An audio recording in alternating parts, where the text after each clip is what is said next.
r/AskReddit. What's that one story you've always wanted to tell on r/AskReddit, but no one has ever asked the right question? A friend from grad school had previously been a skydiving instructor in Colorado and had jumped more than 600 times. One of these times, he, for some reason, had his wallet in his suit and it fell out. Fell to earth somewhere. He figured this sucks, but oh well, absolutely no chance of finding it. Separately, a man in rural Colorado was found murdered. Turns out in their remote cabin where he lived with his daughter, he had been sexually abusing her and she finally had enough and killed him. The police searched the house and all of his property and found my friend's wallet in the trunk of his car. Police thought to themselves, fucking idiot murderer left his wallet in this dude's trunk, damn easiest arrest ever. Friend had the super believable alibi of couldn't have been me, officer. Actually that wallet fell out of my pants while I was skydiving. I was once robbed at gunpoint in a public bus. Dude was talking to me like he was my friend while pointing the gun at me. He only asked me for the cash I had in my wallet, and after I gave it to him he kept talking to me like we were random commuters having a conversation. Dude got more confident and asked for my phone. I said no, not the phone man. I need it, and he was like fine, it's okay, don't worry, we chill. 10/10 would be assaulted by him again. To whom it may concern, would you please hand over all of your money in your wallet? Thank you for your time and consideration. I accidentally stole a car.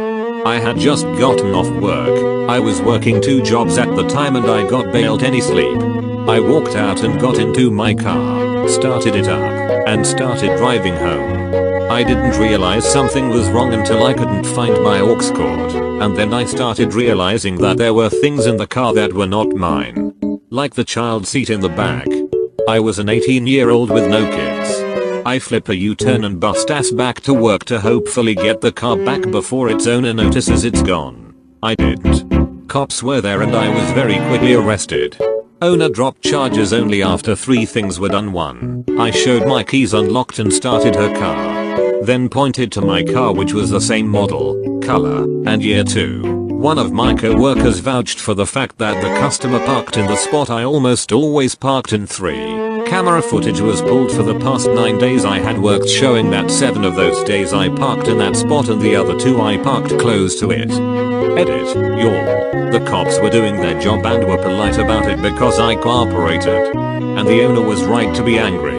I was a punk ass kid who in her eyes had just stolen her car. Or at least took it out for a joyride. The owner was a single mother and wasting any of her gas could have meant bad things. Please stop saying through we're assholes. I like to walk quickly. But one day I encountered somebody ahead of me whose walking pace matched mine, possibly even beat it. So I went faster. I strained my ankles, my arms began to swing wildly. But I did it. I eventually overtook her. To assert my walking speed dominance in the most futile way possible, I didn't duck or avoid any of the low-hanging branches that were ahead of me.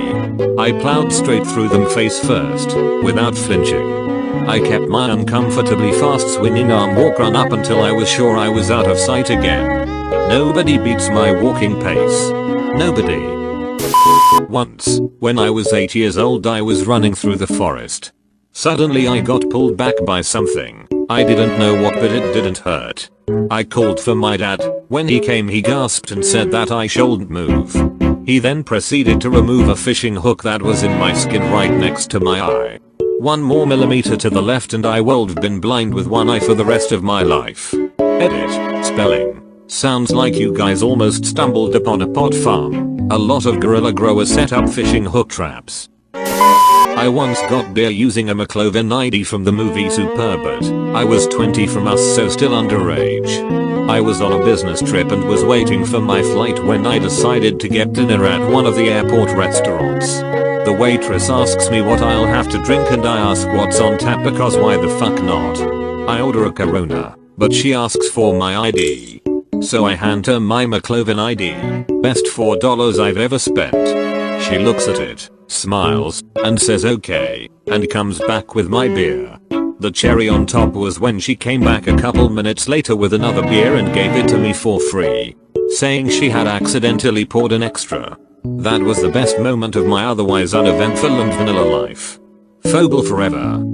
the fuck you doing to go on a business trip via plane at age 20? Actually, what the fuck am I doing?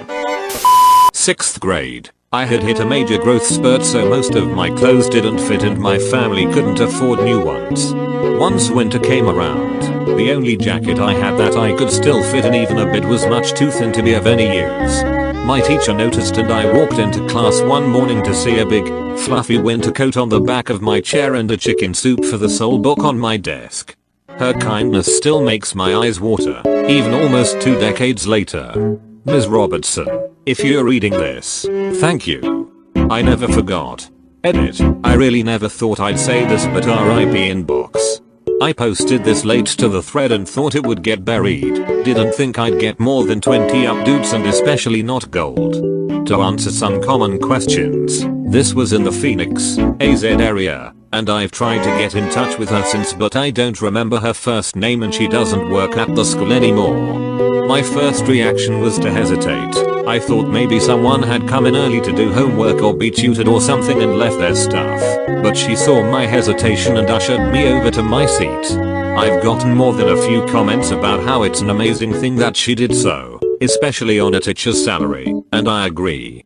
It wasn't an inexpensive coat, and I wore that thing until I literally couldn't anymore. When I was a 5-year-old child, I liked to spend a lot of time in my parents' room, and one particular morning, I had found a cool little elephant mask. Naturally, I decided to play with it and put it on my face to show my mom. The horrified look on her face is what makes me remember this. However, she did laugh a little after she immediately took the mask off my face.